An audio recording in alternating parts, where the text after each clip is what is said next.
La pluie s'abattait contre les fenêtres du manoir d'Ashford avec une telle férocité que les vitres tremblaient dans leurs cadres anciens.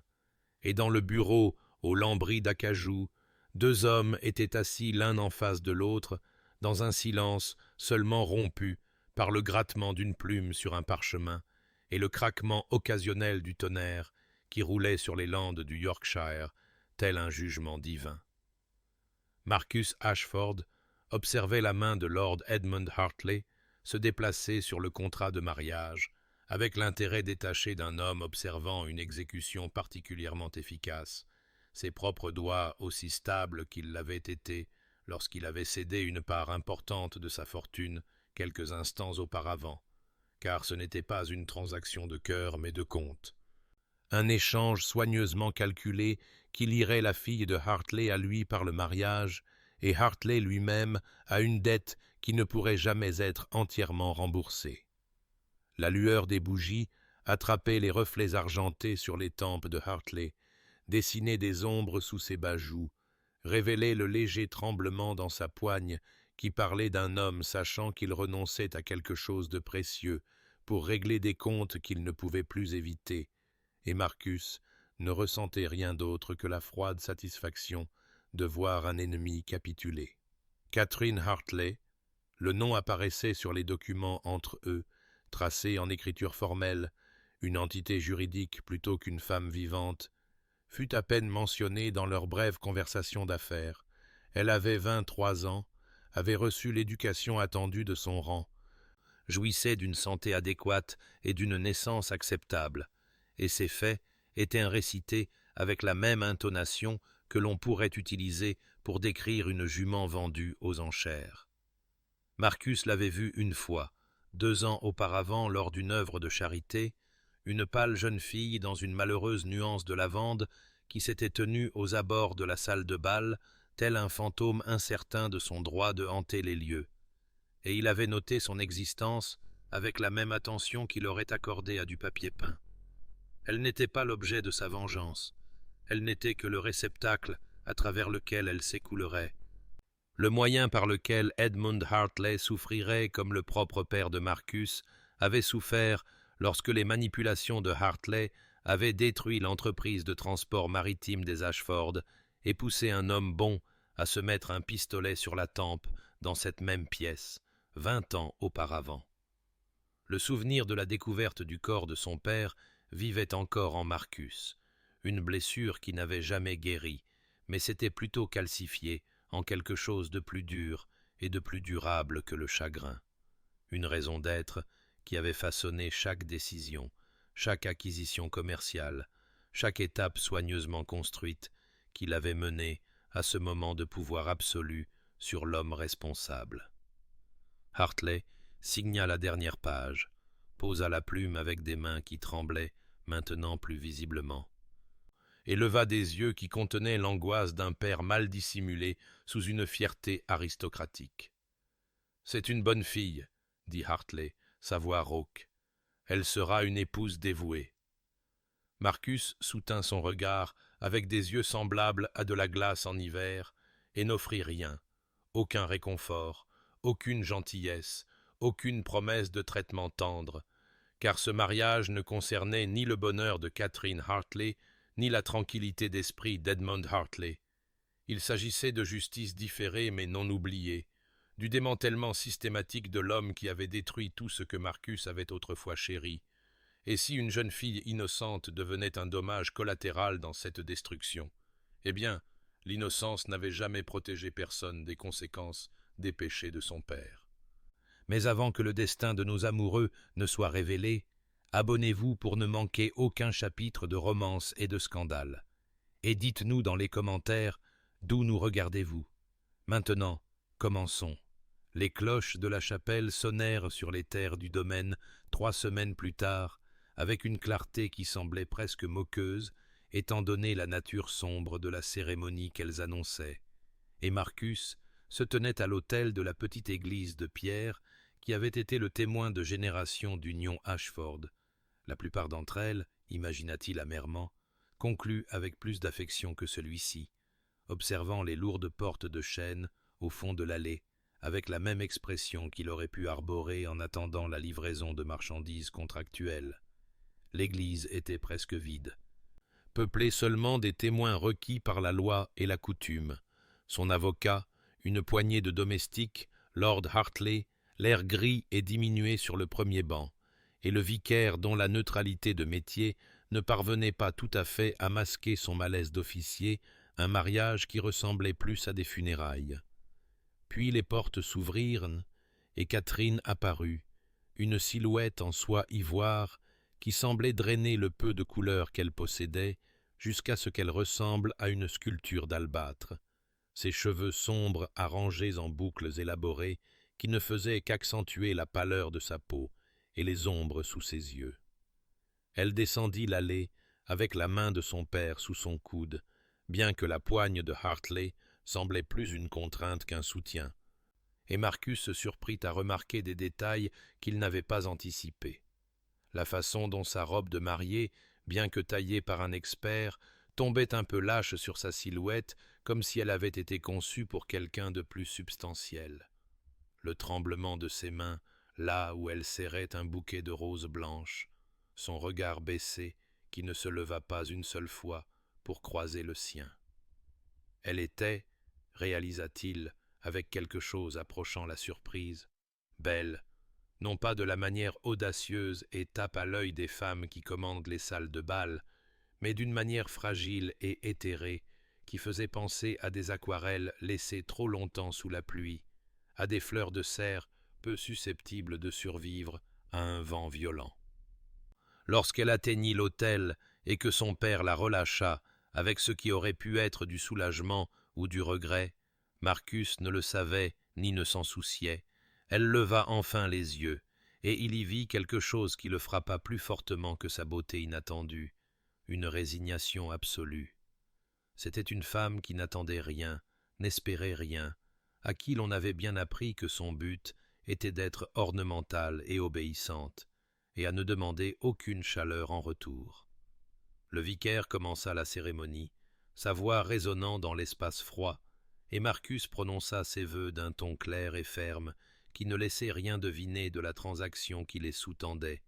mais quand vint le tour de Catherine, sa voix n'émergea que comme un murmure à peine audible, les mots « je le veux », si doux que le vicaire dut se pencher pour les entendre.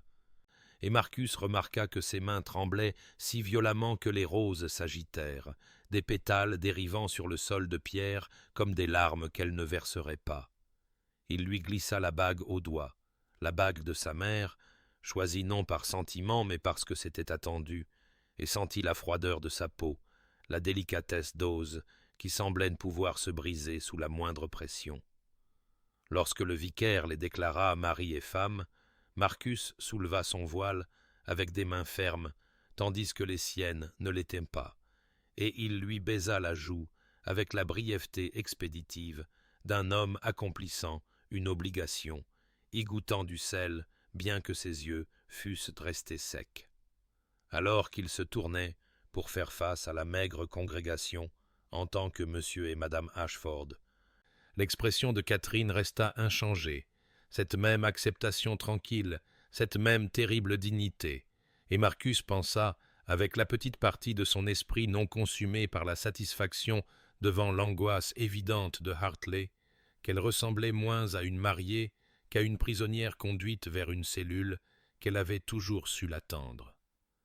Les premières semaines de leur mariage se déroulèrent dans un silence si profond qu'il semblait avoir un poids et une texture, emplissant les couloirs du manoir d'Ashford comme un brouillard invisible,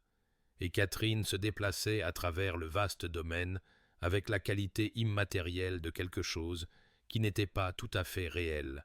une pâle silhouette aux couleurs sourdes qui apparaissait au repas lorsqu'on la convoquait et qui, autrement,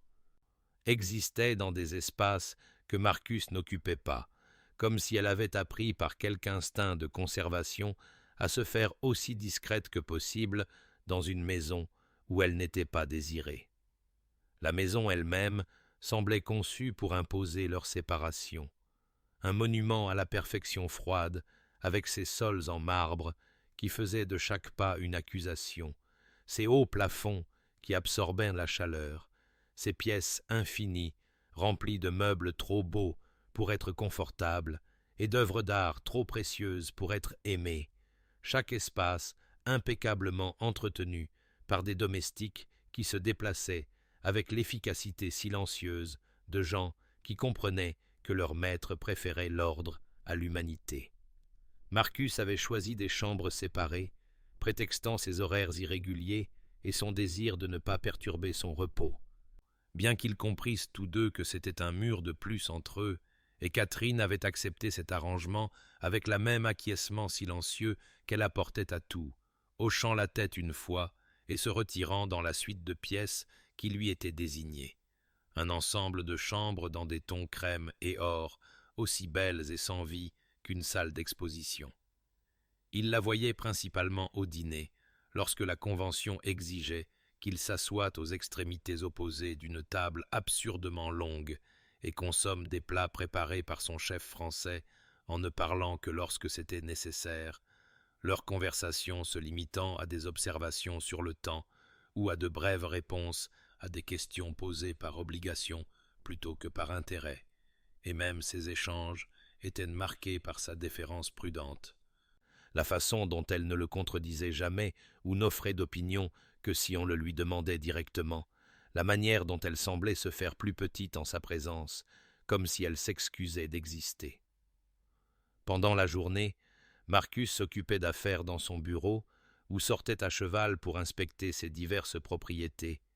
et il ne savait ni ne se souciait de la façon dont Catherine passait ses heures jusqu'à un après-midi, où ses affaires l'avaient ramenée à la maison plus tôt que d'habitude, et où il l'avait aperçue par une fenêtre, agenouillée dans le jardin, avec de la terre sur les mains et ses cheveux s'échappant de leurs épingles, s'occupant des roses qui avaient poussé à l'état sauvage pendant la période sans maîtresse du domaine. Et il y avait eu quelque chose dans sa posture, un relâchement de la tension qu'elle portait partout ailleurs, une douceur dans son expression alors qu'elle touchait les pétales, qui l'avait frappé comme étant en quelque sorte inconvenant, comme si elle révélait quelque chose de privé dont il n'avait pas le droit d'être témoin. Elle ne lui demandait jamais rien, et ce fait s'imposa progressivement à Marcus, devenant plus notable à mesure que les jours s'accumulaient en semaines. Elle ne faisait aucune demande d'argent de poche au-delà de la modeste allocation que son avocat lui fournissait, n'exprimait aucun désir de redécorer, de recevoir ou de visiter Londres, semblait contente, ou du moins résignée à exister dans cette belle prison avec pour seule compagnie les domestiques et ses jardins. Et il se disait qu'il était reconnaissant de son absence d'exigence, même si une partie de lui, petite et facile à ignorer, se demandait quel genre de vie lui avait appris à attendre si peu que sa froide indifférence semblait acceptable. La bibliothèque était devenue le sanctuaire de Marcus au sein de sa propre maison, la seule pièce où il s'autorisait à être autre chose que l'industriel calculateur ou le mari froidement distant, et c'est là qu'il se retira un mardi soir de fin septembre, après une journée de négociations particulièrement éprouvante, cherchant le confort des volumes reliés en cuir et l'odeur familière du vieux papier et du tabac, pour découvrir en entrant que la pièce était déjà occupée. Catherine se tenait devant les étagères, près de la fenêtre, où les derniers rayons du jour tombaient en faisceaux ambrés.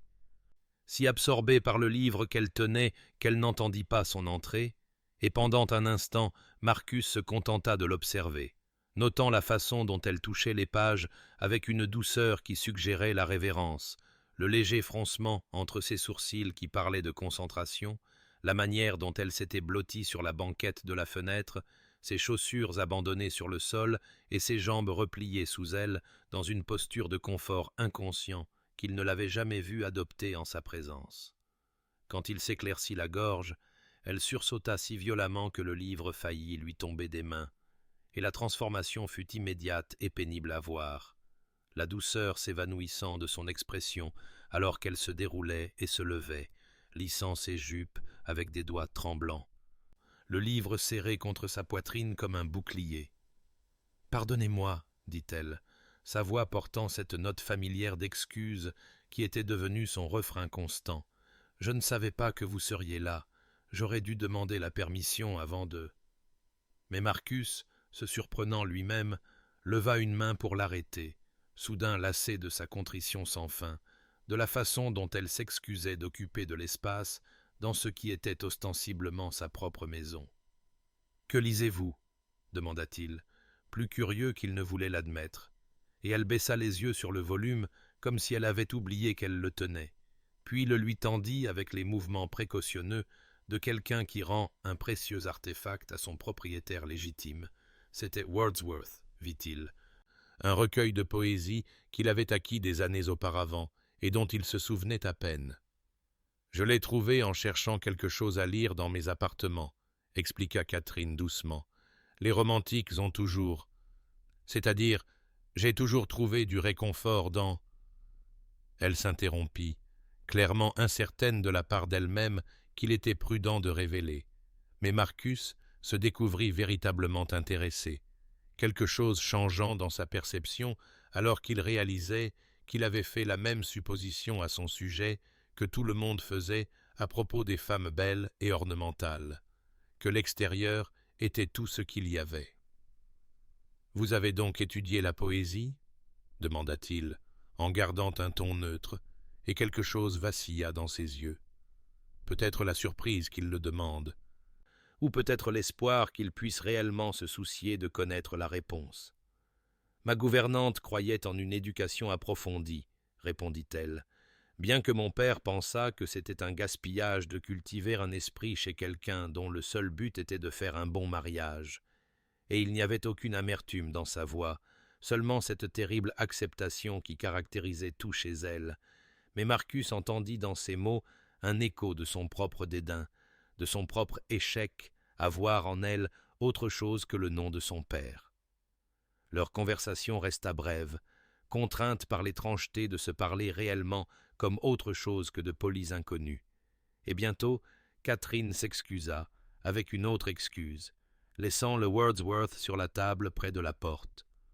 Et Marcus se dit qu'il était soulagé de retrouver sa solitude, même si ses yeux continuaient de dériver vers le volume abandonné. Plus tard, après que sa propre lecture n'eut pas réussi à retenir son attention, il prit le livre qu'elle tenait et fut arrêté par ce qu'il y découvrit. Dans les marges de Tintern Abbey, d'une écriture si délicate qu'elle était presque difficile à lire, Catherine avait écrit une seule ligne. Mais certains d'entre nous n'ont jamais eu de beauté à perdre. Et Marcus resta debout dans la bibliothèque qui s'assombrissait,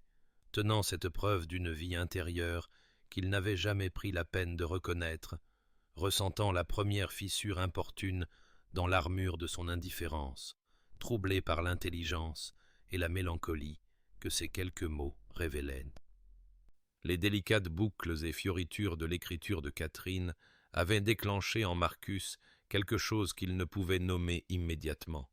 une perturbation dans l'architecture soigneusement entretenue de sa haine, et cette nuit-là,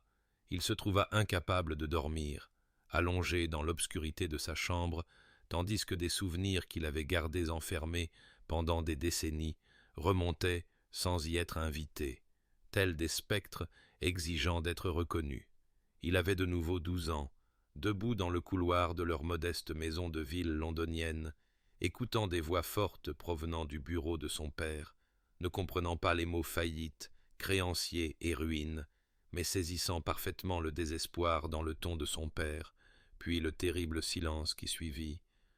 Rompu seulement par le cri de sa mère lorsqu'elle trouva Thomas Ashford affalé sur son bureau, le pistolet encore à la main et une lettre à côté de lui que Marcus lirait plus tard, mémoriserait dans chaque détail dévastateur, une lettre qui expliquait comment Lord Edmund Hartley avait systématiquement détruit leur entreprise de transport maritime par la manipulation, la corruption et le sabotage délibéré, comment les dettes avaient été rappelées prématurément, les contrats annulés et la réputation réduite en lambeaux jusqu'à ce qu'il ne reste que la honte et la mort. Il se souvenait de sa mère après cela, comment elle avait vieilli de 10 ans en une seule année, comment la lumière s'était éteinte dans ses yeux alors qu'il vendait tout pour payer les créanciers et déménageait dans des logements de plus en plus petits. Comment elle s'était usé les mains à faire de la couture et des retouches, trop fière pour mendier, mais trop brisée pour vraiment se battre, et comment elle était morte de pneumonie dans une mansarde glaciale, tandis que Marcus, 16 ans et impuissant, lui tenait la main et jurait sur son lit de mort qu'il ferait payer les Hartley pour chaque instant de souffrance qu'ils avaient causé. Ce vœu l'avait soutenu à travers des années de travail acharné, à travers son ascension de rien à une richesse qui éclipsait même la fortune de Hartley, à travers chaque étape calculée qui l'avait mené à ce moment. La fille bien-aimée d'Edmund Hartley, installée dans la maison de Marcus, un trophée vivant de sa vengeance, la preuve qu'il pouvait prendre à l'homme qui avait tout pris. Mais maintenant,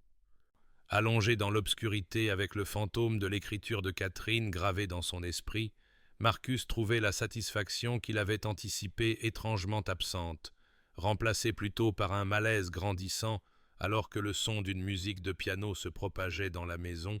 si inattendu à cette heure tardive qu'il se leva et se dirigea vers la source, se retrouvant devant le salon de musique d'où la lumière filtrait sous la porte, et où le nocturne, en mi bémol majeur de Chopin, s'écoulait avec une perfection technique et une profondeur émotionnelle qui l'arrêtèrent complètement.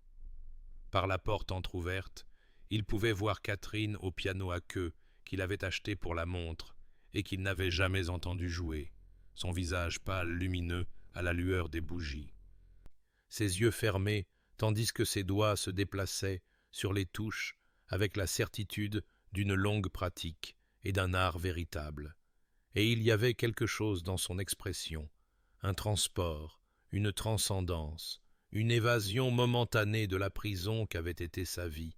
qui fit comprendre à Marcus avec une clarté inconfortable qu'elle n'était pas simplement la fille de Hartley ou son instrument de vengeance, mais une personne à part entière, quelqu'un avec des profondeurs qu'il n'avait jamais pris la peine de sonder,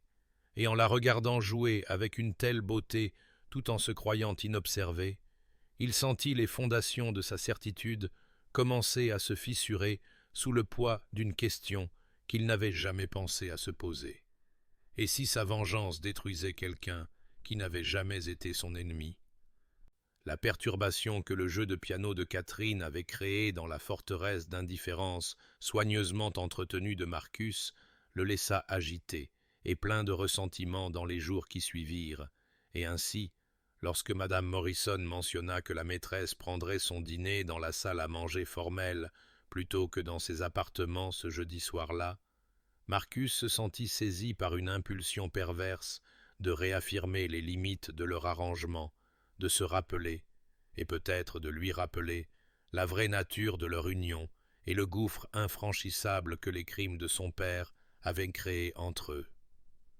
Le repas commença dans leur silence habituel, la présence de Catherine à l'autre bout de la longue table en acajou si lointaine qu'elle aurait pu être dans une autre pièce. Ses mouvements en manipulant ses couverts, possédant cette grâce prudente qu'il avait appris à reconnaître comme sa tentative de se rendre aussi discrète que possible, et Marcus l'observa par-dessus son verre de vin, tandis que son esprit s'efforçait de formuler les mots qui restaureraient sa certitude, qui fissureraient toute douceur qui avait commencé à se former dans sa perception d'elle. « J'ai eu une conversation intéressante avec Lord Pemberton aujourd'hui, » commença Marcus, son ton délibérément désinvolte, alors qu'il coupait son rôti, concernant certaines pratiques commerciales qui sont devenues courantes parmi les plus anciennes familles de marchands, la manipulation de contrats, la destruction stratégique de concurrents par des mots chuchotés aux bonnes oreilles, le genre de cruauté calculée qui se déguise en commerce légitime. Il vit la main de Catherine s'arrêter une fraction de seconde au-dessus de son assiette, vit le léger raidissement de ses épaules qui suggérait qu'elle comprenait exactement où cette conversation menait. Mais elle ne dit rien, et son silence l'encouragea à continuer. « Votre père, me dit-on, était particulièrement maître en de telles tactiques, » insista Marcus, quelque chose de presque cruel entrant maintenant dans sa voix. un homme qui pouvait ruiner des familles avec un sourire, qui considérait la souffrance des autres comme le simple coup de sa propre ascension. Les mots restèrent suspendus dans l'air entre eux comme une accusation, et Marcus attendit sa défense, les larmes ou les protestations qui lui permettraient d'endurcir à nouveau son cœur contre elle, mais quand Catherine leva enfin les yeux de son assiette, son expression ne contenait ni colère ni blessure, mais seulement une lassitude qui semblait la vieillir au-delà de son âge. « Oui, dit-elle doucement, et le simple aveu frappa Marcus avec une force inattendue. Mon père est précisément ce genre d'homme, monsieur Ashford. Je le sais depuis que je suis assez grande pour comprendre la source de notre richesse, depuis que je l'ai entendu pour la première fois rire avec ses associés d'un marchand qui s'était pendu après que mon père eut orchestré sa faillite. » Elle posa sa fourchette avec des mains qui tremblaient légèrement, mais garda son regard fixé sur le visage de Marcus. « Je l'ai vu détruire des gens pour le plaisir, l'ai vu prendre plaisir à exercer son pouvoir sur ceux qui sont plus faibles que lui. J'ai vécu toute ma vie dans une maison construite sur la souffrance des autres. Imaginez-vous que j'ignore ce qu'il est, quel péché je porte par association avec son nom. » Il n'y avait aucune défensive dans son ton, aucune tentative d'excuser ou de minimiser, seulement une terrible acceptation qui blessa Marcus plus que n'importe quelle protestation d'innocence n'aurait pu le faire. « Je ne peux pas le défendre, » continua Catherine, sa voix à peine plus qu'un murmure maintenant. « Je n'insulterai pas votre intelligence ni ma propre intégrité en prétendant qu'Edmund Hartley est autre chose que cruel, avide et totalement sans conscience. J'ai passé ma vie à avoir honte de porter son nom, de bénéficier d'une richesse accumulée par la ruine de gens de bien. Et si vous m'avez amené ici pour me punir de ces crimes, alors je suppose que c'est une sorte de justice, bien que je me demande si la vengeance contre la fille satisfait vraiment la dette que vous croyez que le père doit. » Elle détourna alors le regard, son sang-froid se fissurant légèrement alors qu'elle ajoutait « Je sais ce que je suis pour vous, monsieur Ashford, un symbole de votre triomphe sur lui, un trophée pour marquer votre supériorité. Et j'ai accepté cela parce que je n'ai pas le choix et parce que peut-être je ne mérite pas mieux, étant de son sang. » Les mots auraient dû satisfaire Marcus, auraient dû confirmer sa droiture et affermir sa résolution. Mais au lieu de cela, il se trouva profondément ébranlé, les fondations de sa certitude s'effritant sous le poids de son calme aveu, car en refusant de défendre son père, elle lui avait enlevé la capacité de la voir simplement comme une extension de la culpabilité d'Edmund Hartley, l'avait forcé à reconnaître qu'elle n'était pas la complice de son père, mais peut-être aussi sa victime, et cette prise de conscience laissa Marcus fixant sa femme de l'autre côté de la table, avec quelque chose d'inconfortablement proche de la honte qui commençait à naître dans sa poitrine. La honte inconfortable que l'aveu de Catherine avait fait naître dans la poitrine de Marcus aurait pu se transformer en quelque chose de transformateur si les circonstances avaient permis un examen progressif. Mais 3 jours après leur conversation au dîner, il travaillait dans son bureau lorsque Madame Morrison apparut à sa porte avec une expression d'inquiétude qui lui fit poser sa plume. Et lorsqu'elle l'informa que la maîtresse était tombée malade avec de la fièvre et avait été confinée dans ses appartements, Marcus ne ressentit qu'un éclair d'irritation face à la perturbation de la routine de la maison avant de retourner à sa correspondance, rejetant l'affaire comme l'un de ces maux mineurs auxquels les femmes semblaient particulièrement sensibles et qui n'exigeaient de lui rien de plus qu'une courtoisie de base. Ce n'est que 2 jours plus tard, lorsqu'il rencontra le médecin quittant l'aile de Catherine de la maison, que Marcus apprit que la fièvre de sa femme était tombée, mais que le docteur Whitmore semblait inhabituellement grave pour ce qui aurait dû être une bonne nouvelle. Et lorsque Marcus s'enquit, plus par bienséance que par réelle préoccupation, le vieux médecin le fixa d'un regard qui contenait à la fois une discrétion professionnelle et une désapprobation personnelle avant de dire doucement « Votre femme se remet de cet incident particulier, monsieur Ashford, Mais je dois vous dire franchement que la constitution de Madame Ashford a toujours été extrêmement fragile. Elle souffre d'une faiblesse des poumons depuis l'enfance, et ses fièvres, bien qu'elles puissent sembler mineures, pèsent considérablement sur sa santé générale. Les mots s'enregistrèrent, mais ne pénétrèrent pas complètement la conscience de Marcus, filtrés qu'ils étaient par sa détermination à maintenir une distance émotionnelle. Et il hocha la tête sèchement et remercia le médecin, et n'y pensa plus jusqu'à une semaine plus tard, où, se levant tôt pour examiner des contrats avant le petit déjeuner, il jeta un coup d'œil par la fenêtre de son bureau et vit Catherine marcher dans le jardin à la douce lumière de l'aube, enveloppée dans un châle contre le froid de l'automne, et se déplaçant avec cette grâce caractéristique qu'il avait appris à reconnaître, et il était sur le point de se détourner quand il la vit s'arrêter près de la tonnelle de rose et presser un mouchoir sur sa bouche, alors que ses épaules étaient secouées par une toux qui semblait durer bien trop longtemps, la violence délicate de celle-ci visible même de cette distance. Marcus se retrouva figé à la fenêtre, regardant Catherine abaisser le mouchoir et se tenir un instant. Une main pressée contre sa poitrine, le visage tourné vers le ciel pâle, avec une expression d'une telle lassitude que quelque chose se tordit inconfortablement dans sa poitrine, et quand elle reprit sa marche, il remarqua ce qu'il n'avait jamais pris la peine d'observer auparavant, la façon prudente dont elle se déplaçait, comme si elle conservait son énergie, le léger essoufflement qui marquait parfois son discours, la pâleur qu'il avait attribuée à son tempérament, mais qui pouvait avoir des causes plus profondes. Les mots de Madame Morrison lui revinrent alors, quelque chose qu'elle avait dit lors des préparatifs du mariage et qu'il avait écarté comme un bavardage domestique sans importance. Pauvre agneau, elle a toujours été délicate, depuis qu'elle est petite, de terribles poumons, vous savez. Les médecins disaient qu'elle n'atteindrait peut-être pas l'âge adulte, bien qu'elle leur ait prouvé le contraire jusqu'à présent. À l'époque, Marcus avait seulement enregistré que sa vengeance prendrait une forme plus fragile que prévu, mais maintenant, en regardant Catherine tousser à nouveau dans le jardin brumeux, il sentit le premier frémissement de quelque chose qui aurait pu être de l'inquiétude, ou simplement la reconnaissance non désirée que son instrument de vengeance se révélait être affligeamment, fâcheusement humain, et cette prise de conscience le troubla plus qu'il ne voulait l'admettre.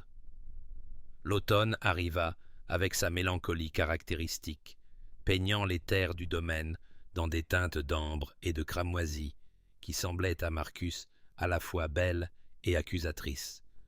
Comme si la nature elle-même lui reprochait la froideur qu'il maintenait entre des murs qui auraient dû contenir de la chaleur, et c'est pendant cette saison de transformation qu'il se retrouva engagé dans un rituel particulier dont il ne pouvait pas tout à fait retracer l'origine, laissé dans la bibliothèque des livres qu'il pensait que Catherine pourrait apprécier, des volumes de poésie, de philosophie ou de récits de voyage qu'il plaçait sur la petite table près de la fenêtre où elle s'asseyait souvent, jamais avec une note ou une reconnaissance, jamais mentionnée dans leur brève rencontre, simplement laissée là comme par accident ou par oubli. Il se disait que cela ne signifiait rien, ce petit geste, qu'il s'assurait simplement que les ressources de la bibliothèque étaient correctement utilisées. Mais il ne pouvait nier la satisfaction tranquille qu'il ressentait lorsqu'il passait plus tard et trouvait les livres disparus, remplacés finalement par d'autres soigneusement retournés à leurs étagères appropriées. Et il remarqua aussi que des fleurs fraîches commençaient à apparaître dans son bureau avec une régularité croissante, de délicats arrangements de roses tardives ou de chrysanthèmes que Catherine devait avoir coupés dans le jardin et placés dans le vase de cristal sur son bureau, un autre échange tacite dans la danse prudente qu'ils exécutaient l'un autour de l'autre. Le soir où tout bascula arriva de manière inattendue, comme de tels moments le font souvent, alors que Marcus travaillait tard dans son bureau et remarqua par la fenêtre que la pluie avait commencé à tomber à verse. Le genre d'averse d'automne soudaine qui transformait le parc en un flou d'aquarelle et il n'y pensa pas jusqu'à ce qu'il voie une silhouette se déplacer à travers le déluge vers la maison, reconnaissant avec un sursaut la frêle silhouette de Catherine alors qu'elle se hâtait à travers la pelouse en serrant quelque chose contre sa poitrine. Il se retrouva en mouvement sans décision consciente, atteignant la porte du jardin juste au moment où elle trébuchait à l'intérieur, complètement trempée, ses cheveux plaqués sur son visage et sa robe collant à son corps tremblant, et il vit que ce qu'elle avait protégé si soigneusement était une poignée d'asters d'un violet profond,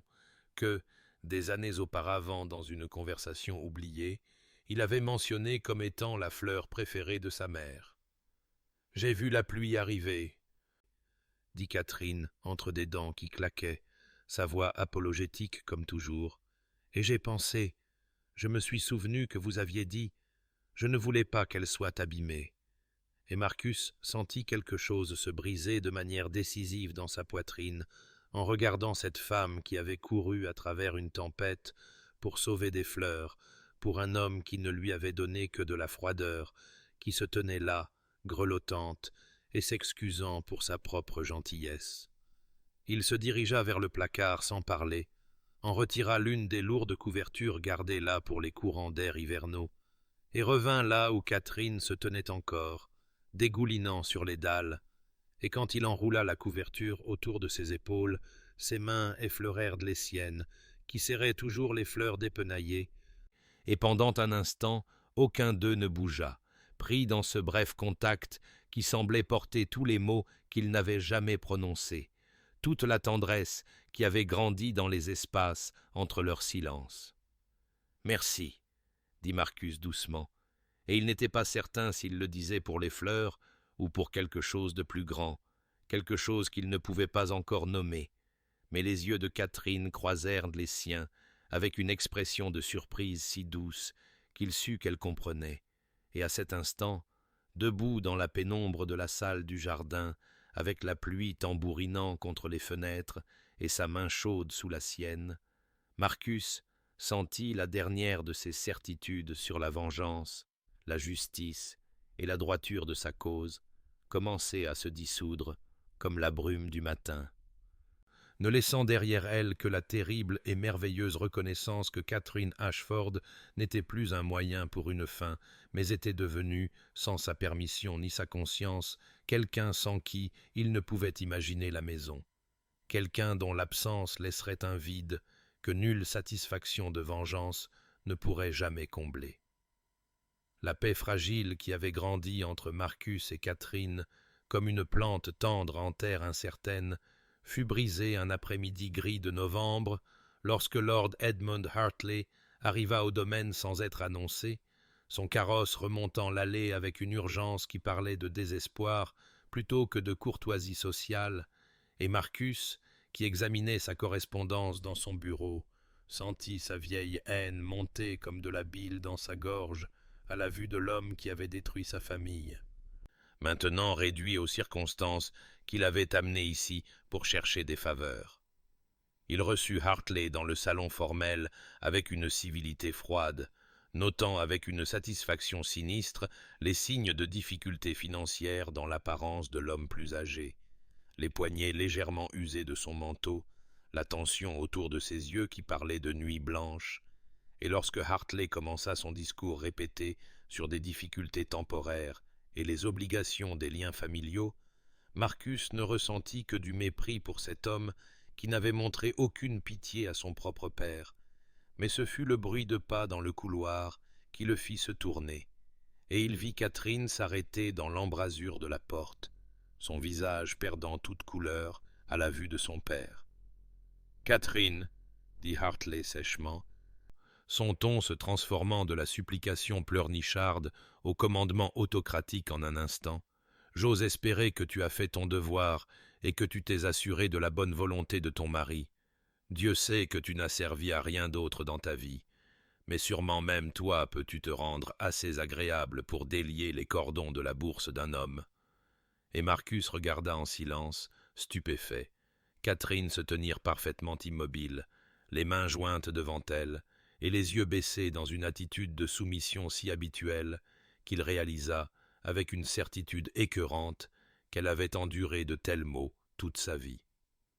La conversation qui suivit fut brutale dans sa cruauté désinvolte. Hartley, alternant entre réprimander sa fille comme un investissement raté, qui avait au moins réussi à s'assurer un mari riche, et exiger que Marcus lui accorde un prêt substantiel, et pendant tout ce temps, Catherine ne dit rien, se tenant silencieuse comme une statue, tandis que son père cataloguait ses insuffisances et présumait de liens qu'il n'avait aucun droit de réclamer, jusqu'à ce que finalement Marcus, motivé moins par la pitié que par le dégoût viscéral de regarder cette performance, dise froidement à Hartley qu'aucun fonds ne serait débloqué et que sa visite était terminée, et vit le visage de l'homme plus âgé se tordre de rage avant qu'il ne tourne cette fureur contre Catherine une dernière fois, lui disant qu'elle était aussi inutile que sa mère l'avait été et qu'elle ferait mieux d'apprendre à être utile à quelqu'un avant de finir seule et oubliée. Après le départ du carrosse, Marcus resta dans le salon, se sentant étrangement ébranlé, et lorsqu'il alla chercher Catherine, il la trouva finalement dans la serre, au milieu de ses plantes bien-aimées, assise sur le banc de pierre, le visage dans les mains et les épaules secouées de sanglots silencieux qu'elle essayait clairement de réprimer. Et lorsqu'il s'approcha, elle leva des yeux rouges de larmes et commença immédiatement à s'excuser, sa voix se brisant alors qu'elle disait « Pardonnez-moi, je ne devrais pas, je n'ai pas le droit de vous importuner avec ça. » Mais Marcus se retrouva à se rapprocher. Sa maladresse habituelle avec les émotions rendant ses mots rudes et peu polis, alors qu'il disait « Vous n'avez pas à vous excuser, Catherine, pas pour ça, pas pour lui. » Et il vit quelque chose se fendre dans son expression, un contrôle prudent se brisant enfin.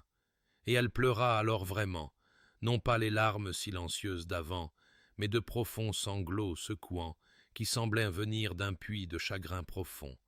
Et Marcus resta là, se sentant inutile et en colère, et étrangement tendre tout à la fois, et après un long moment, il s'assit à côté d'elle sur le banc et dit doucement « Il a tort à votre sujet, quoi qu'il puisse être par ailleurs, il a tort sur ce point. » Et Catherine le regarda, avec une gratitude si surprise que Marcus sentit quelque chose changer irrévocablement dans sa poitrine, une dernière barrière entre eux s'effondrant en poussière. Les semaines qui suivirent la visite de Lord Hartley apportèrent une transformation subtile mais indubitable au rythme de la maisonnée, comme si ce moment de vulnérabilité partagée dans la serre avait ouvert une porte que ni Marcus ni Catherine n'avaient la volonté ou le désir de refermer, et cela commença par de petites choses. Marcus se surprenant à suggérer qu'ils prennent le thé ensemble l'après-midi, Catherine acceptant avec un plaisir prudent qui lui serrait la poitrine avec quelque chose qu'il refusait encore de nommer. Et ces moments de thé, initialement brefs et formels, s'étendirent progressivement en de plus longues conversations qui couvraient des sujets que Marcus n'avait jamais imaginé discuter avec elle. Il fut surpris de découvrir que Catherine possédait non seulement les accomplissements superficiels attendus des femmes de sa classe, mais un véritable intellect qui avait été affamé d'engagement, et lorsqu'elle lui posait des questions sur ses entreprises commerciales, ses observations révélaient une compréhension des principes commerciaux que beaucoup de ses associés masculins n'avaient pas, et il se retrouva à expliquer ses stratégies et ses défis avec un enthousiasme qu'il n'avait pas ressenti depuis la mort de son père, tandis que Catherine écoutait avec une attention qui n'était ni flatteuse ni dédaigneuse, mais véritablement intéressée, offrant occasionnellement une perspective qui lui faisait reconsidérer ses suppositions. À son tour, Marcus se mit à interroger Catherine sur sa musique,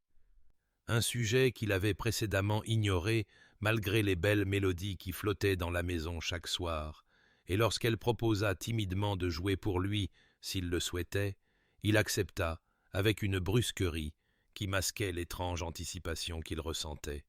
et ce soir-là, il s'assit dans le salon pendant que Catherine se positionnait au piano, ses mains tremblant légèrement comme le jour de leur mariage. Puis elle commença à jouer, et Marcus sentit quelque chose en lui s'immobiliser complètement, alors que la musique remplissait la pièce. Non pas les morceaux sûrs et jolis qu'il avait attendus, mais quelque chose de plus profond et de plus complexe. Un nocturne de Chopin qui semblait contenir toute la solitude et le désir qu'il avait vu dans ses yeux ces derniers mois, et il observa son visage pendant qu'elle jouait. Vit comment elle disparaissait dans la musique, comment son sang-froid habituel laissait place à quelque chose de brut et de vrai, et il comprit avec une clarté presque douloureuse qu'il avait été trompé, mais pas par Catherine, par lui-même, par ses suppositions, par son aveuglement volontaire. Elle n'était pas son père, n'avait jamais été son père, ne portait pas plus de responsabilité pour les péchés d'Edmund Hartley que la mère de Marcus n'en avait porté pour les erreurs financières de son père. Et pourtant, il l'avait épousée comme un instrument de vengeance contre un homme dont elle-même avait souffert, l'avait condamnée à une union sans amour en punition de crimes qu'elle n'avait pas commis. Et la reconnaissance de cette injustice le submergea avec la force d'une vague alors que les doigts de Catherine se déplaçaient sur les touches avec une grâce déchirante. Et lorsque les dernières notes s'évanouirent dans le silence, il se trouva incapable de parler pendant un long moment, et Catherine, interprétant mal son silence, commença à s'excuser de l'avoir ennuyé avec sa performance, mais Marcus l'interrompit rudement, disant « Non, c'était « vous êtes ». Et puis, incapable d'articuler le tumulte dans sa poitrine, simplement « Merci, Catherine, vraiment ». Et elle le regarda avec une gratitude si surprise qu'il dut se détourner, submergé par la conscience que cette femme qu'il avait traitée avec une telle froideur calculée possédait une profondeur d'âme qu'il n'avait jamais imaginée, et que quelque part dans la distance prudente qu'il avait maintenue entre eux, il n'avait pas remarqué quand elle avait cessé d'être un pion dans son jeu de vengeance et était devenue à la place quelqu'un d'irremplaçable, quelqu'un dont la présence tranquille avait commencé à remplir tous les espaces vides de son cœur blessé. La découverte eut lieu tout à fait par accident, un froid matin de décembre, lorsque Marcus, cherchant un document égaré dans le petit secrétaire que Catherine utilisait pour sa correspondance, tomba sur un livre de contes qui semblait étrangement déplacé parmi ses volumes de poésie et ses lettres personnelles, et la curiosité, peut-être teintée des restes de sa vieille suspicion, le poussa à l'ouvrir. Et ce qu'il y trouva le fit s'asseoir lentement dans le fauteuil, alors que les implications le submergeaient par vagues d'étonnement croissant. Le registre contenait des relevés méticuleux de paiement, toutes des sommes modestes mais clairement significatives, compte tenu de l'allocation limitée de Catherine, et à côté de chaque entrée se trouvaient des noms que Marcus reconnut avec un sursaut. La famille Blackwood, dont le père avait été l'associé le plus proche de son propre père avant la faillite. Les Henderson, dont le fils avait travaillé dans les usines Ashford, les Price, les Thornton, les Weaver, toutes des familles qui avaient été liées à l'entreprise de son père et avaient souffert lors de son effondrement. Des familles que Marcus lui-même avait perdues de vue au fil des ans, alors qu'il concentrait ses énergies à bâtir sa propre fortune et à planifier sa vengeance. Catherine les avait trouvés d'une manière ou d'une autre, ces restes dispersés de l'ancien monde de son père, et leur envoyait de l'argent depuis des mois, non pas d'une fortune personnelle, car elle n'en avait aucune, mais de la petite allocation de ménage que Marcus lui fournissait, de l'argent qu'elle aurait pu dépenser en livres ou en musique, ou en n'importe lequel des petits conforts qui rendaient sa vie restreinte plus supportable, et au lieu de cela, elle avait recherché ces familles en difficulté et les avait aidées discrètement, ne demandant rien, ne le disant à personne.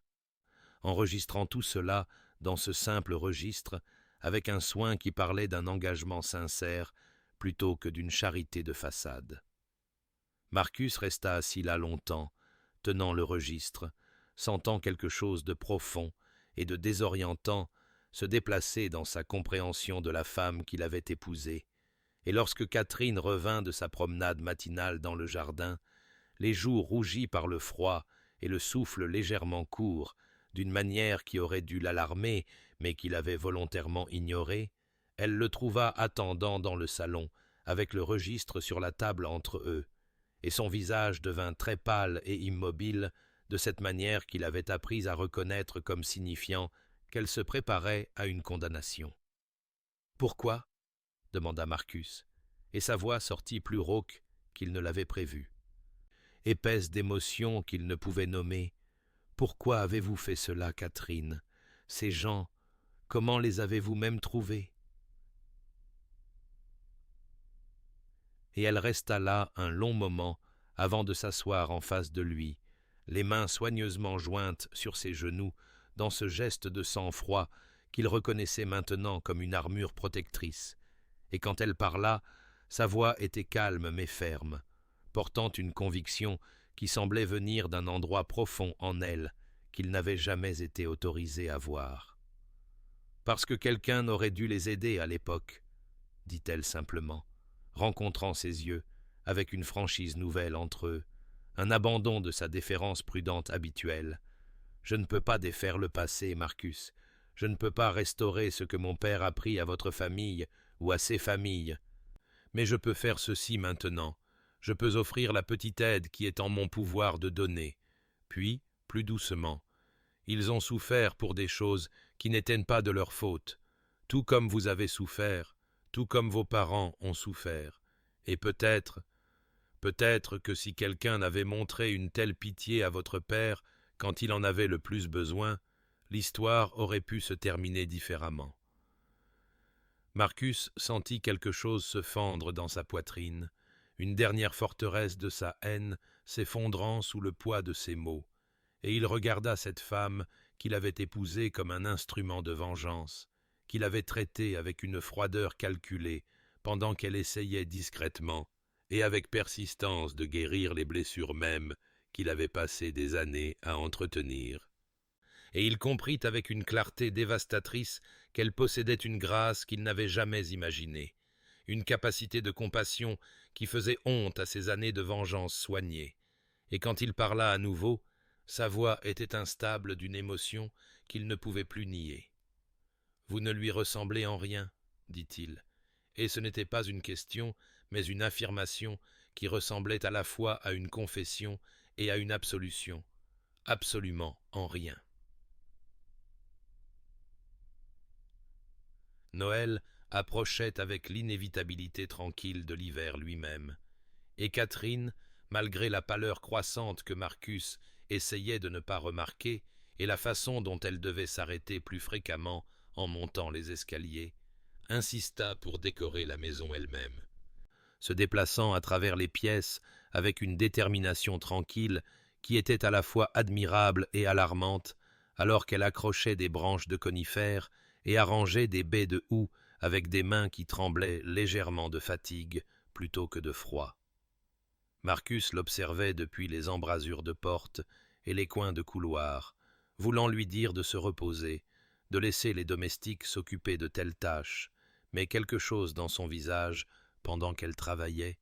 un contentement doux qu'il y avait rarement vu, le garda silencieux, et il réalisa, avec un pincement au cœur, qu'elle essayait de créer quelque chose de beau dans cette maison, qui avait été si froide et si vide pendant si longtemps, essayant d'insuffler de la chaleur dans la prison de marbre qu'il avait construite autour d'eux.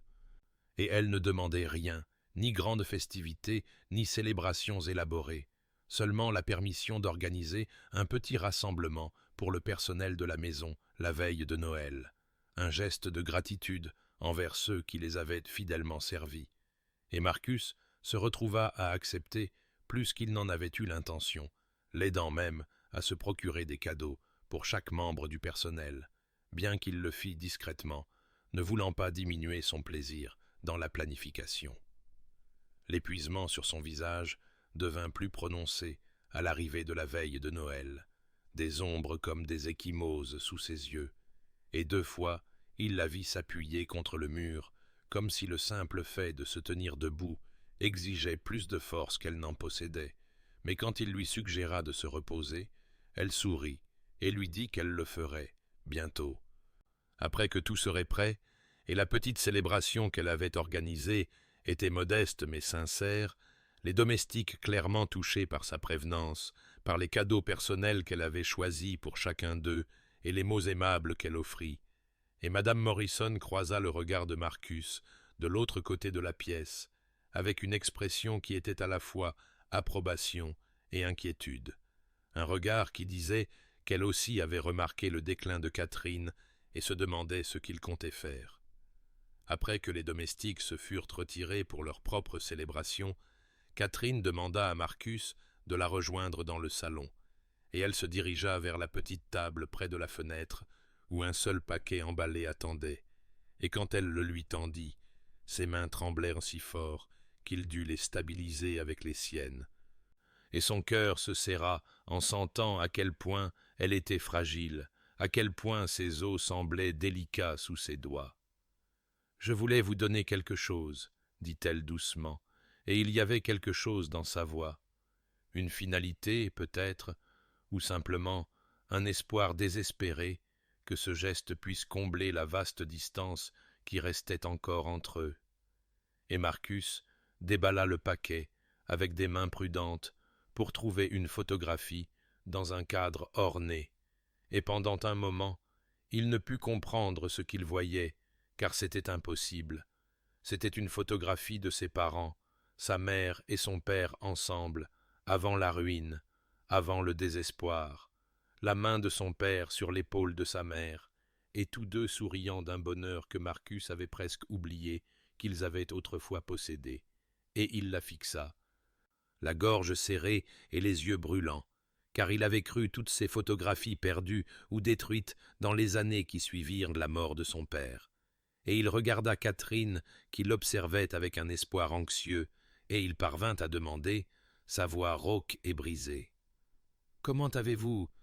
Où avez-vous trouvé ça ?» Et elle expliqua, en hésitant, qu'elle avait demandé à madame Morrison si l'un des anciens membres du personnel de la maison de son père vivait encore à proximité, et avait retrouvé l'ancienne gouvernante de ses parents qui avait gardé cette photographie toutes ces années, et Catherine avait payé pour la faire nettoyer, restaurer et encadrer, avait fait tout cela en secret au cours des derniers mois, pendant qu'il maintenait si soigneusement ses distances, et Marcus sentit quelque chose se briser dans sa poitrine.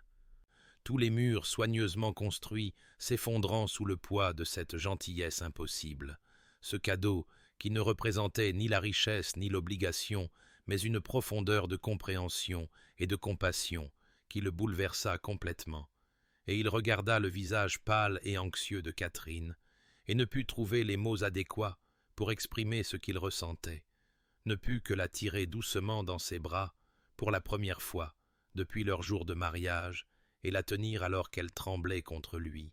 et lui murmurer dans les cheveux « Merci, Catherine, merci », tandis que ses larmes tombaient silencieuses et sans retenue sur ses cheveux sombres, et elle le serra aussi, ses bras autour de lui fragiles mais sûrs, et aucun d'eux ne parla de sa respiration laborieuse ou de la façon dont elle vacillait légèrement d'épuisement. Car à ce moment-là, ils comprirent tous deux que quelque chose avait changé irrévocablement entre eux, que quelle que soit la distance qui restait, ce n'était plus un mur, mais simplement un espace à traverser, et Marcus fit le vœu silencieux, en tenant sa femme dans ses bras, de passer le temps qu'il restait à lui prouver qu'elle n'était pas mal aimée, qu'elle n'avait jamais été ce qu'il avait autrefois imaginé, mais qu'elle était devenue à la place la chose la plus précieuse de son monde blessé.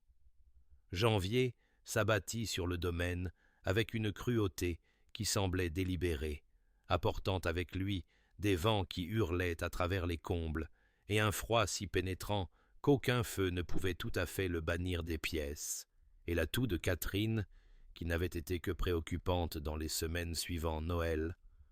se transforma en quelque chose de bien plus sinistre, un son de râle profond qui semblait venir du centre même de sa poitrine et la laissait essoufflée et tremblante après chaque quinte. Et Marcus observa, avec une alarme croissante, comment elle devenait plus pâle et plus mince, malgré les meilleurs efforts de Madame Morrison, avec des bouillons nourrissants et des compresses chaudes, jusqu'à ce que finalement, un après-midi gris de la 3e semaine de janvier, Catherine s'effondre dans le couloir devant la bibliothèque, s'écroulant au sol si soudainement que Marcus, qui passait à proximité, la rattrapa à peine avant que sa tête ne heurte le marbre, et la légèreté de son corps dans ses bras le terrifia plus que son inconscience, comme si elle s'évanouissait déjà en quelque chose d'immatériel, s'échappant déjà du monde des choses solides. Le médecin arriva dans l'heure, un homme au visage grave nommé Dr Pemberton, qui s'occupait de cas de consomption depuis 30 ans, et en reconnaissait les signes avec la certitude lasse d'une longue expérience. Et après son examen, il demanda à parler à Marcus en privé dans le bureau, et la façon dont il ferma la porte avec une délibération prudente dit à Marcus tout ce qu'il avait besoin de savoir avant même qu'un seul mot ne soit prononcé. Et quand le docteur Pemberton dit enfin, avec la douceur clinique de celui qui prononce une sentence de mort, « Je crains que ce ne soit la consomption, monsieur Ashford, assez avancée. Elle en souffre probablement depuis un certain temps, peut-être des années, et le stress et l'effort des derniers mois ont considérablement accéléré sa progression. » Marcus sentit la pièce basculer et tourner comme si les fondations mêmes de son monde se détachaient, et il dut s'agripper au bord de son bureau pour se stabiliser tandis que le médecin continuait. « J'estimerais qu'il lui reste peut-être 2 ou 3 mois, peut-être moins si l'hiver continue d'être aussi rude. Je suis désolé. Il y a très peu à faire à ce stade, à part la garder à l'aise et veiller à ce qu'elle se repose autant que possible. »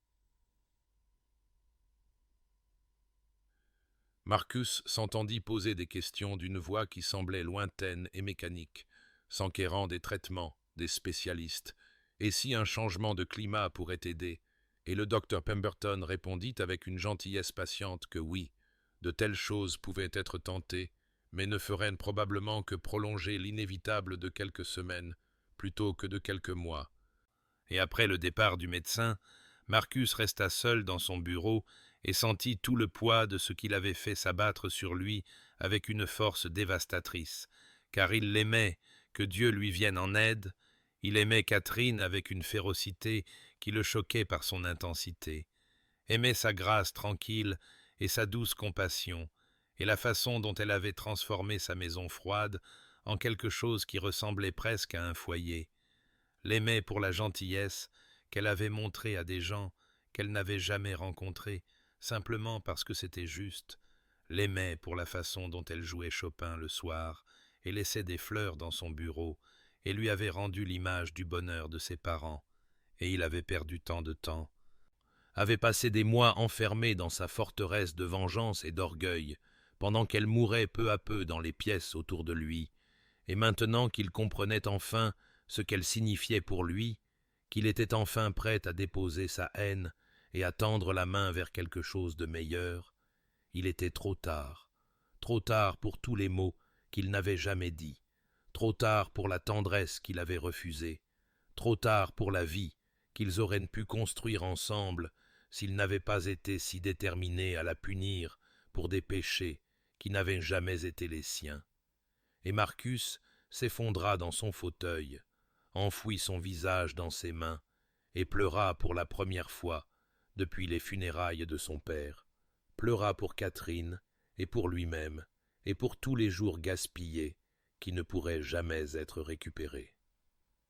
Marcus devint un homme possédé par un but désespéré dans les jours qui suivirent le diagnostic dévastateur du docteur Pemberton, se lançant dans une recherche frénétique de tout ce qui pourrait sauver Catherine ou du moins lui accorder plus de temps, et il convoqua des spécialistes de Londres et d'Édimbourg, des médecins qui l'examinèrent avec des visages graves et offrirent des opinions prudemment formulées qui aboutissaient à la même terrible conclusion. Bien qu'il leur payât des honoraires exorbitants pour essayer des traitements expérimentaux de toute façon, n'importe quoi qui pourrait offrir ne serait-ce que le plus mince fil d'espoir,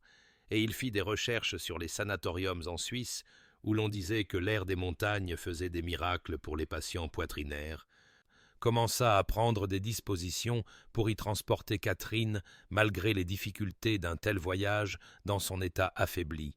Et pendant tout ce temps, Catherine observait son attention soudaine avec une expression qui était à la fois confusion et gratitude timide, comme si elle ne pouvait pas tout à fait comprendre pourquoi il s'était si brusquement transformé de mari distant en soignant dévoué. Et un après-midi, alors qu'il lui apportait encore un autre tonique, recommandé par encore un autre spécialiste, elle tendit la main vers la sienne avec des doigts qui tremblaient de faiblesse et dit doucement « Marcus, vous avez été si gentil avec moi ces dernières semaines, plus gentil que je ne l'ai jamais mérité ou espéré. Et je veux que vous sachiez que je suis reconnaissante, vraiment reconnaissante, pour vos soins. » Et les mots le frappèrent comme des coups physiques, parce qu'elle ne comprenait toujours pas, se croyait toujours indigne de la compassion humaine la plus élémentaire, pensait toujours que ses efforts désespérés n'étaient que l'accomplissement du devoir conjugal, plutôt que les actions d'un homme terrifié de perdre la femme qu'il aimait, et il voulait lui crier qu'elle méritait tout, méritait toute la gentillesse, la tendresse et la dévotion qu'il n'avait pas réussi à lui donner pendant les mois de leur mariage, méritait un mari qui l'avait chérie depuis le début, plutôt qu'un qui l'avait épousée comme un instrument de vengeance. Mais les mots restèrent coincés dans sa gorge, et il ne put que serrer doucement sa main et lui dire de se reposer, de garder ses forces pour le voyage en Suisse qu'ils entreprendraient dès qu'elle serait assez stable pour voyager. Les spécialistes allèrent et vinrent avec leurs traitements au mercure, leurs toniques et leurs doses soigneusement mesurées de laudanum pour soulager ses quintes de toux. Et Marcus assista à leur consultation, la mâchoire serrée et l'espoir désespéré. Et la nuit,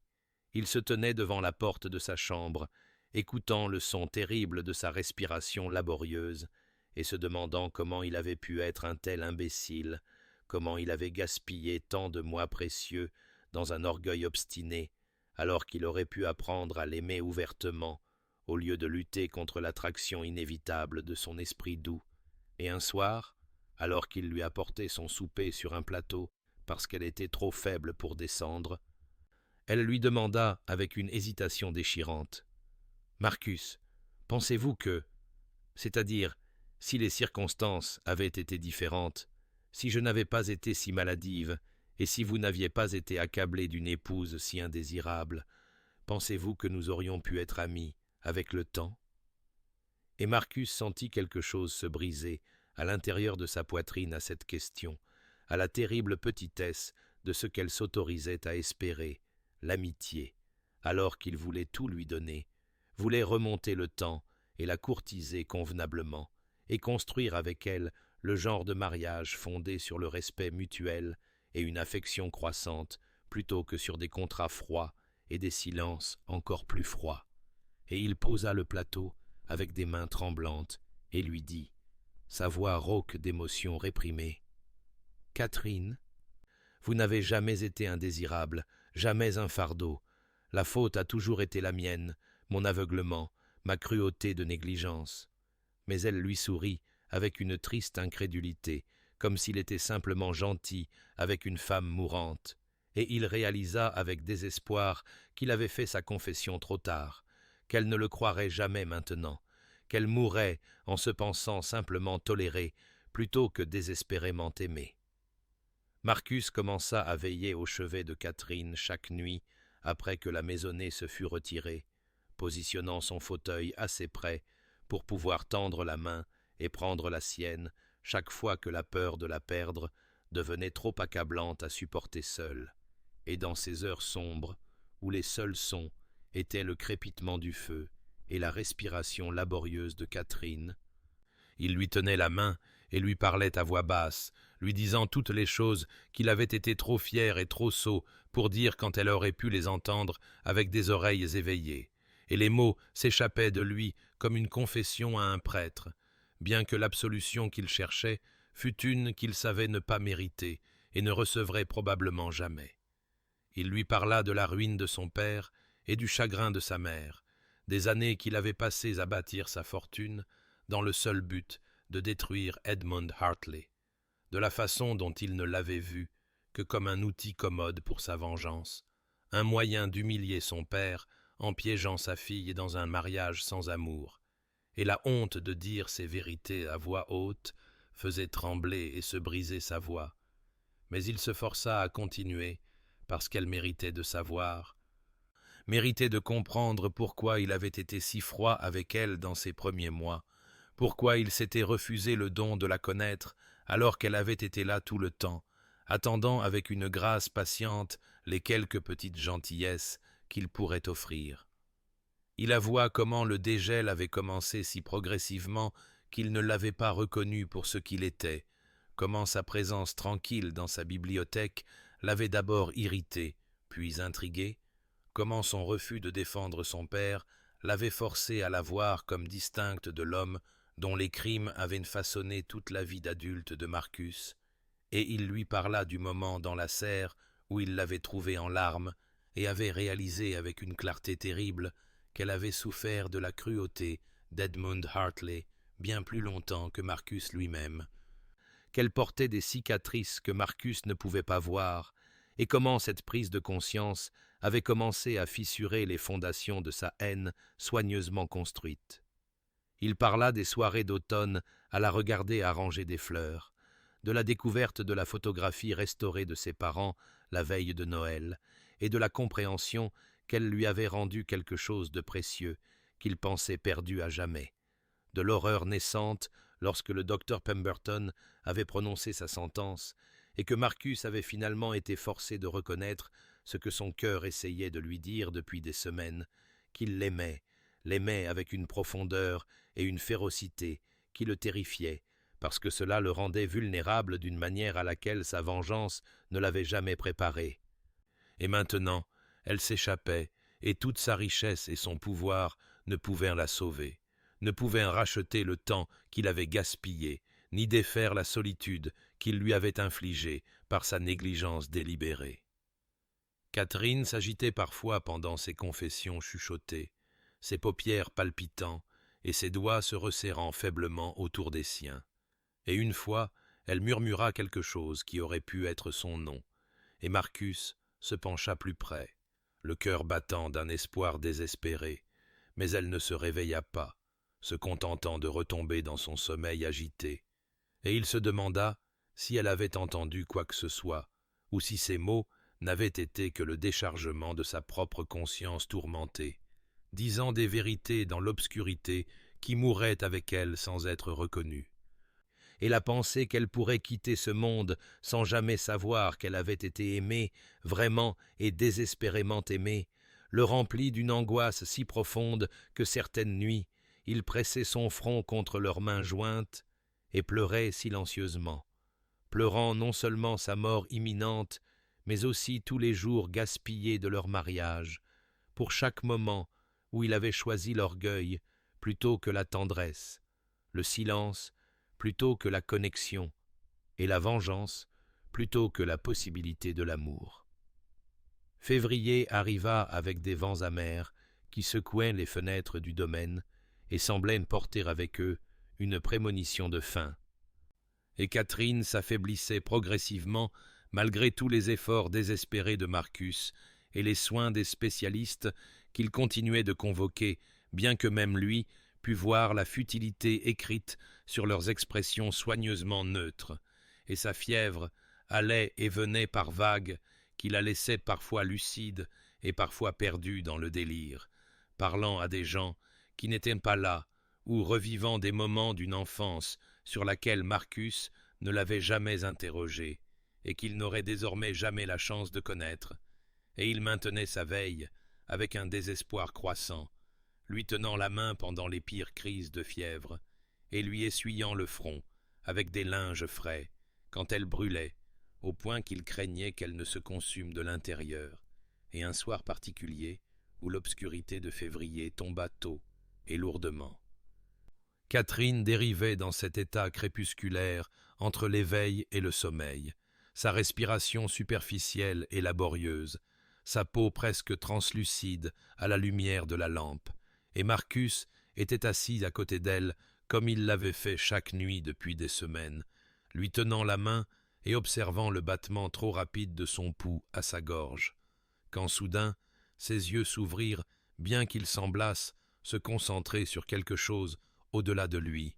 au-delà de la pièce elle-même,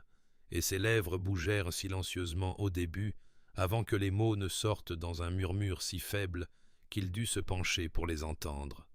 « Je vous aime, Marcus, » dit-elle, et chaque mot semblait lui coûter une force précieuse qu'elle ne pouvait se permettre de perdre, et des larmes glissèrent des coins de ses yeux alors qu'elle continuait.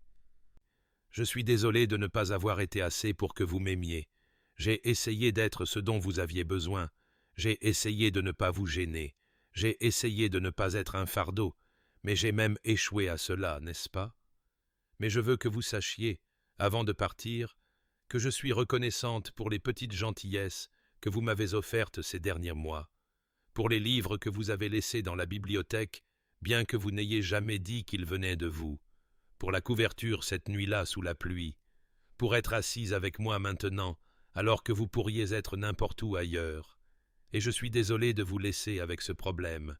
désolé que vous ayez dû être accablé d'une femme mourante, alors que vous méritiez tellement plus de ce mariage que vous n'avez jamais voulu. »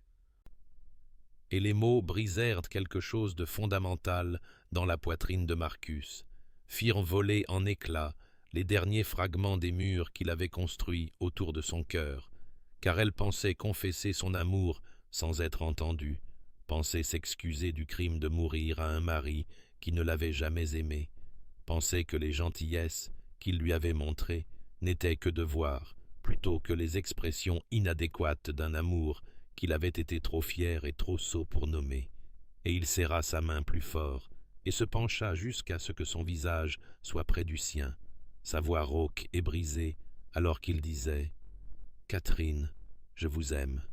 Dieu m'en soit témoin. Je vous aime si désespérément que cela me terrifie. Et vous avez toujours été assez, toujours plus qu'assez. La faute était la mienne d'être trop aveugle pour le voir. Trop consumé par une vieille haine pour reconnaître le cadeau qui m'avait été donné. »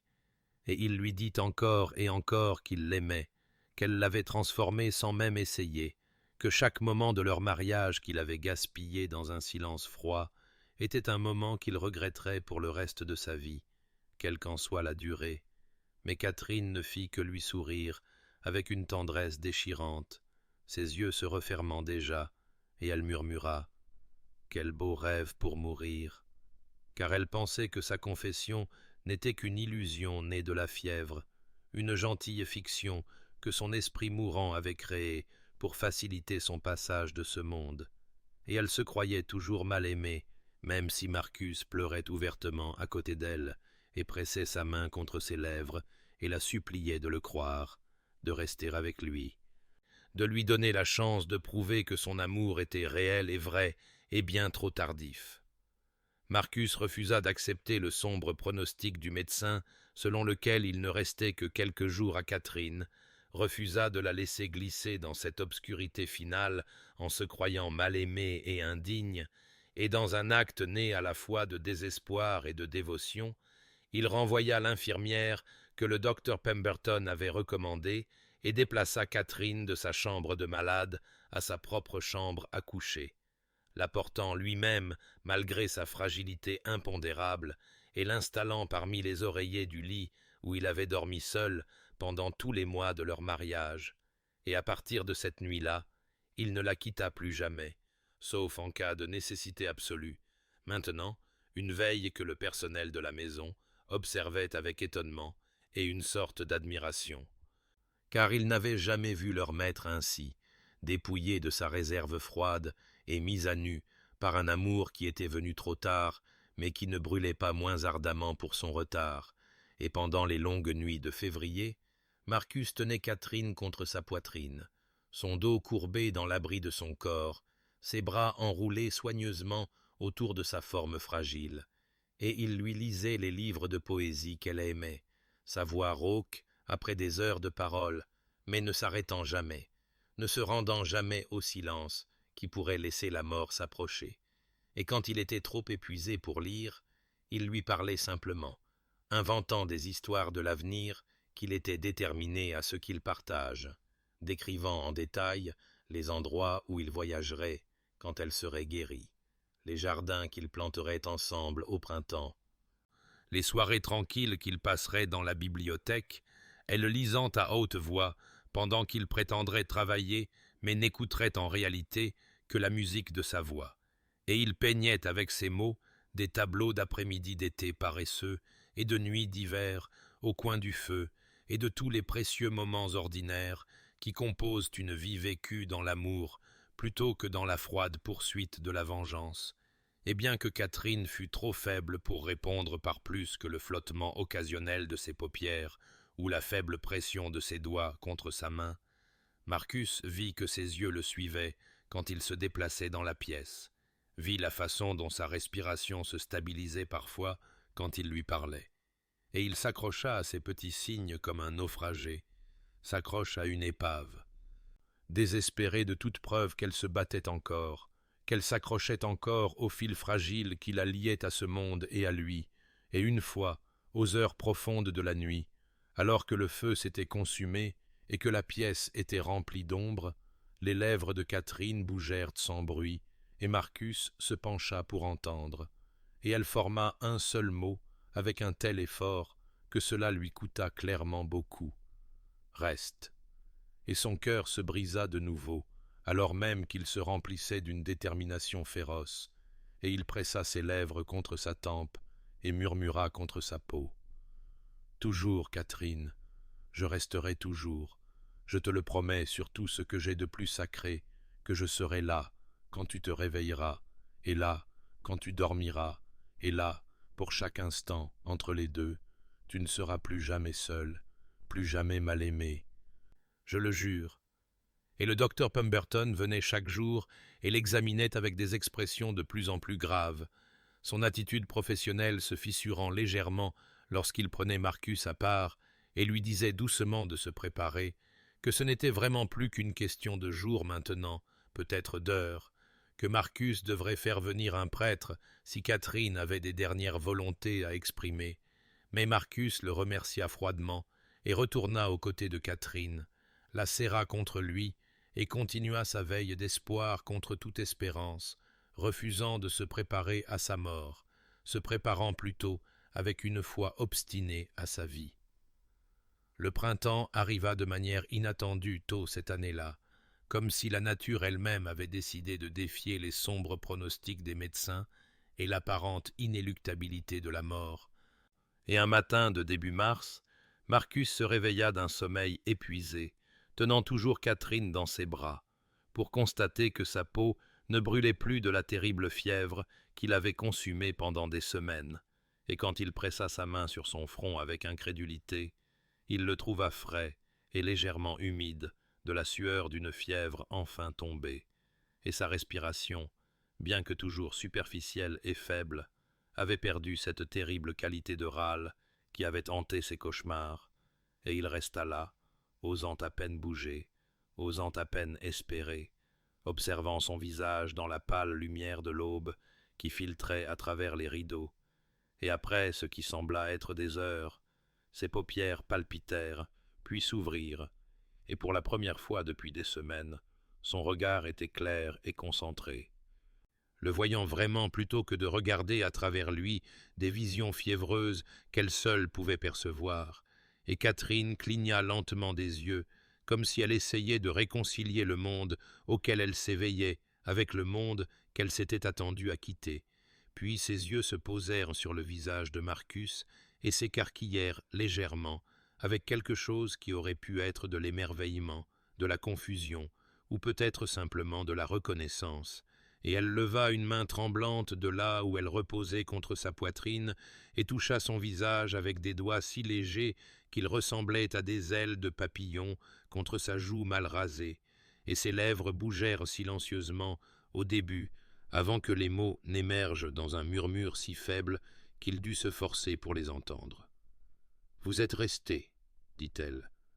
Et la simple déclaration portait en elle de telles profondeurs d'étonnement et de gratitude que Marcus sentit sa gorge se serrer d'émotion, et il attrapa sa main là où elle reposait contre son visage et l'y pressa, la tenant doucement comme si elle était faite de verre filé, et il dit d'une voix rendue rauque par des semaines de lecture, de paroles et de supplications à Dieu, au destin et à toute puissance qui pourrait écouter. « Je resterai toujours, Catherine, je te l'ai promis, et je suis un homme qui tient ses promesses, même si je tarde à les faire. »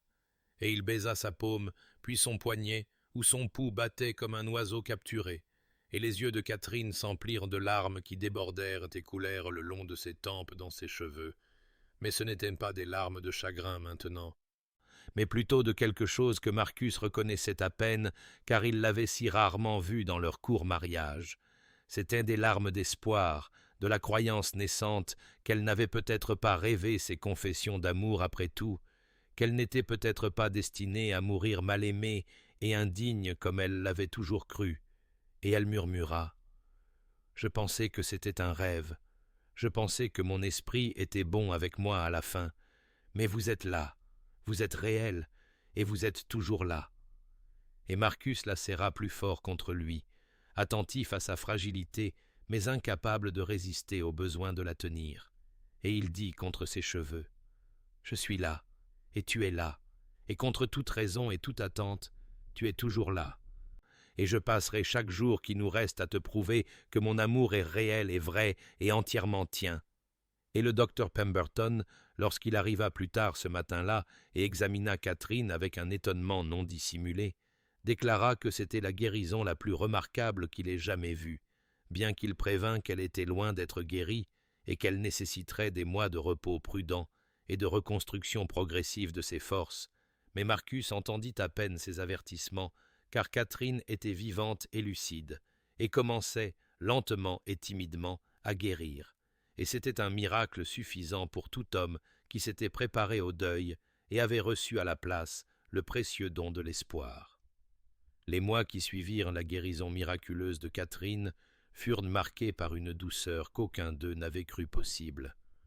Une reconstruction lente et prudente, non seulement de sa santé, mais aussi du mariage qui avait été fondé sur un terrain si froid et si amer, et sur l'insistance de Marcus, ils quittèrent le grand domaine pour une propriété plus petite à la campagne, où l'air était plus pur, et le rythme de la vie suivait les saisons, plutôt que la marche implacable de l'industrie et de l'ambition.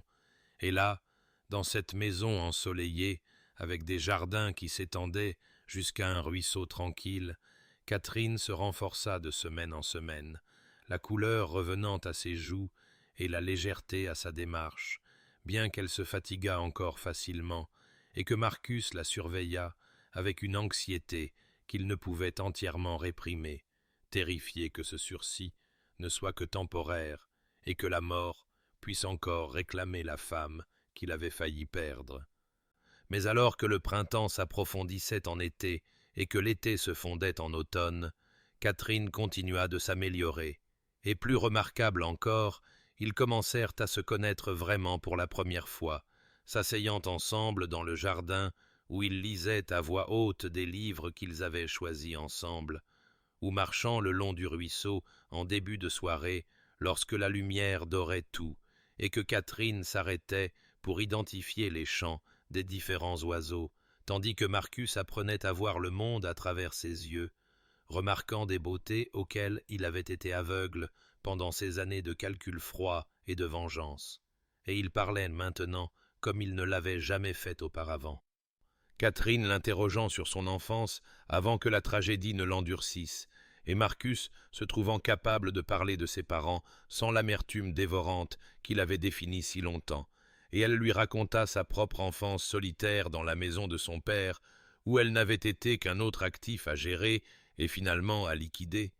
Et dans ces échanges, ils découvrirent qu'ils avaient tous deux été prisonniers de la cruauté de Lord Hartley de différentes manières, et cette compréhension partagée devint un pont entre eux plus fort que la passion seule n'aurait pu en construire. Pourtant, il restait en Catherine une incertitude persistante que Marcus pouvait voir dans ses yeux quand elle pensait qu'il ne la regardait pas. Une question qu'elle avait peur de poser jusqu'à un soir de fin d'automne où ils étaient assis devant le feu, et elle dit doucement, presque désespérément, « Marcus, dis-moi la vérité, m'aimes-tu Ou n'est-ce que de la culpabilité pour le mal que tu projetais, de la pitié pour l'invalide que je suis devenu? Et il la regarda un long moment,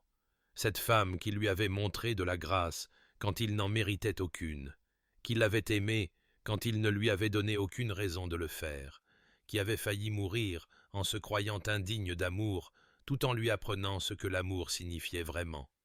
Et il traversa la pièce jusqu'à l'endroit où elle était assise, s'agenouilla devant elle, prit ses mains dans les siennes et dit « Catherine, je pourrais te montrer les livres où j'ai écrit ton nom dans les marges parce que je pensais à toi en les lisant, ou les croquis que j'ai faits de toi endormi parce que je voulais capturer la paix sur ton visage, ou te dire que chaque matin je me réveille reconnaissant que tu sois toujours là à côté de moi. Mais je pense que tu as besoin de quelque chose de plus tangible que des mots de la part d'un homme qui fut autrefois si doué pour se mentir à lui-même. » Et au cours des semaines qui suivirent, il le lui montra par une tendresse patiente, une présence inébranlable, la façon dont ses yeux la suivaient à travers chaque pièce, la façon dont il cherchait sa main sans y penser, et la façon dont il écoutait quand elle parlait comme si chaque mot qu'elle prononçait était précieux. Et Catherine observait, se demandait et commença lentement à y croire, jusqu'à un soir où ils marchaient ensemble dans le jardin, et elle se tourna soudainement vers lui et l'embrassa vraiment pour la première fois en tant que son épouse, plutôt qu'en tant que son obligation. Et quand elle se recula, elle murmura contre ses lèvres « Je te crois maintenant, Marcus, je crois que tu m'aimes. » Et il la serra fort, et pensa à tout le temps qu'ils avaient perdu, et à tout le temps qui leur avait été accordé, et se sut béni au-delà de tout mérite. 3 ans s'étaient écoulés depuis cet hiver terrible, où la mort avait tendu la main vers Catherine, et s'était vue refuser, et le monde que Marcus habitait maintenant ne ressemblait presque plus à l'existence froide et vengeresse qu'il s'était construite dans les années précédant sa rencontre. Car le domaine où ils étaient retournés, la grande maison qui avait été autrefois une prison de marbre, était complètement transformée, remplie maintenant de chaleur, de rire et de la joie chaotique de la vie vraiment vécue. Et en cet après-midi de printemps particulier, Marcus se tenait à la fenêtre de son bureau, observant le jardin en contrebas, où Catherine se déplaçait parmi les parterres de fleurs, avec leur fille Éléanore, une enfant de 2 ans, avec les yeux doux de sa mère et les cheveux sombres de son père. Et Catherine était en bonne santé maintenant, vraiment en bonne santé, avec des couleurs sur les joues, de la force dans sa démarche, et un éclat qui semblait émaner d'une source inépuisable en elle. Et elle se pencha pour montrer à Éléanore un papillon qui s'était posé sur une fleur de rose. Et le cri de joie de l'enfant monta jusqu'à l'endroit où Marcus se tenait, transfiguré par la beauté simple de ce moment, et il pensa à la nuit où il avait cru la perdre, la nuit où sa confession d'amour chuchotée avait fait voler en éclats tous les murs qu'il avait construits autour de son cœur,